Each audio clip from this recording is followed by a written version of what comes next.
Rickshaw চলাই এখনকৈ 9খন বিদ্যালয় নিৰ্মাণ আহমেদ আলীৰ শ্ৰীভূমিৰ পাথাৰকান্দিৰ ৰিক্সা চালক আহমেদ আলীক দিল্লীৰ গণৰাজ্য দিৱসলৈ নিমন্ত্ৰণ প্ৰধানমন্ত্ৰী নৰেন্দ্ৰ মোদীৰ।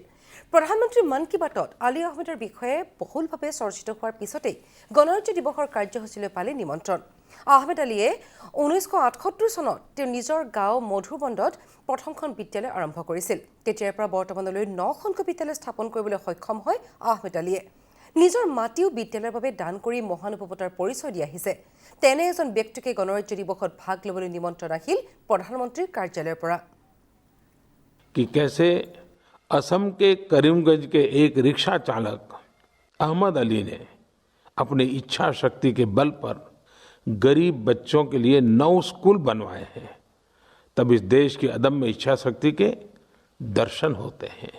अहमद अली 26 তারিখ প্রজাতন্ত্র দিবস 26 তারিখের শুভকামনা লাগিয়ে আমার প্রধানমন্ত্রী ডাকছে। প্রধানমন্ত্রীর ধন্যবাদ দিয়ার আমার সিএম স্যারকেও ধন্যবাদ দিয়ার।